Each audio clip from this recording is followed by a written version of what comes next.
I think one of the things I want to do is just talk a little bit of my shit here, if I can. Ooh, talk All some right. shit.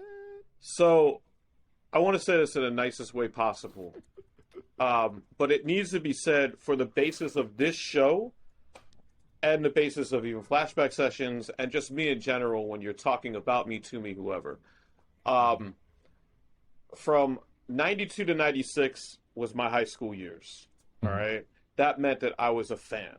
Okay. That was my fan experience. Of course, I listened to hip hop long before high school, but in Mhm. terms of like feeling like it was a part of me and identifying with hip hop as a culture, that obviously took hold more so in high school because you can Mhm. have a fucking functional conversation at 14 that you can't do at 10, Yeah. you know?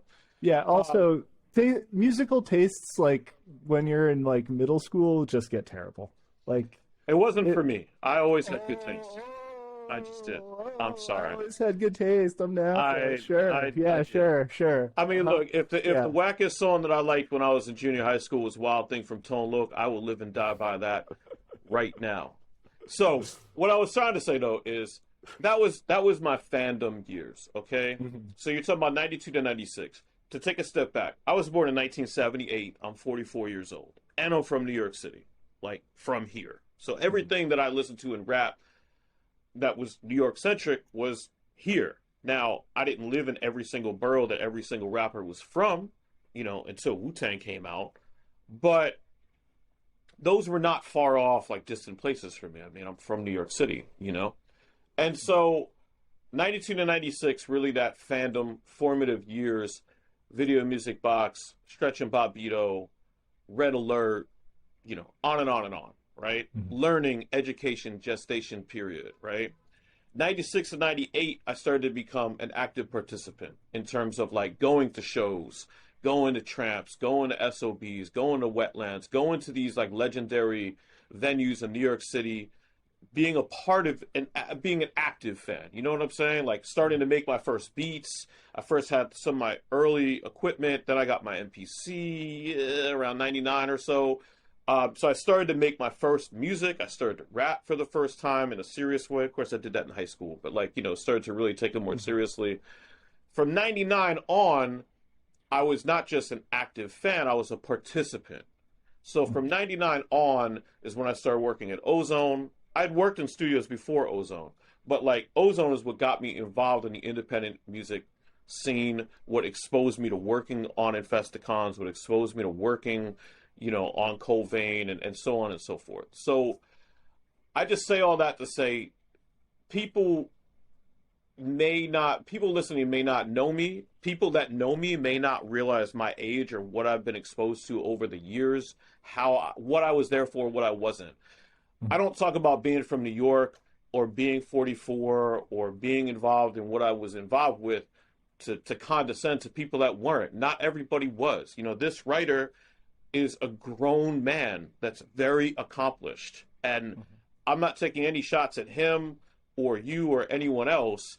It's just like if you're 36 or 38, that's great. You're a grown person. You know what I'm saying? Like I'm saying this respectfully, like because there's a lot of I hinted at this in the beginning. There's a lot of podcasts now that do Mhm. independent hip hop talk, interviews, business chatter, all that shit, right?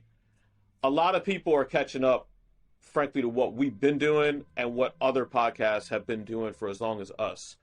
And there's a lot of people on those podcasts that have a sincere love for this rap music, but they don't have the background and experience in terms of age and regionality that, frankly, I do. And you can take that for what it's worth. That could mean this much to you, or that could mean that much to you. You know what I'm saying? But Mhm. those are facts, right? So I just want to make that clear to anybody that doesn't know who I am or whatever, or people that know me and maybe they just don't realize, like, you know what I mean? Like, because I try to be a young person. I'm not trying to be an old head. You know what I'm saying? So people Mhm. might, God willing, people might think I'm in my 30s. I don't know. But I also bring all that up to say, like, in 1999, when I became an active participant in music and in indie hip hop specifically, I was a young dude. I was a Mhm. youngin'. I was the Yeah. youngest, right? I was 21, 20, 21 years old, 22 years old, right? So if I was that young at that time, and I'm 44 now, and somebody that's 38 or 36 or 35, grown people are talking about that era from a first person perspective, you got to kind of feel a little sus about that. You know what I'm saying? Like, in terms of like the podcasting and the interviewing and the documentary making that isn't particularly working with people that know what the fuck really went down. Mm-hmm. I'm going to get off my soapbox. Come back. I just need to put that out there. I kind of wanted to say that anyway, to be 100% honest, because I think it needs to be said, because that's the value of what this show is. You know what I'm saying? Like, and the main value of the show for me has always been the fact that, you know, we're about 10 years apart. So, like, you know, your perspective has grown over time, and so is mine. And we're keeping this distance where we have these dope perspectives, you know.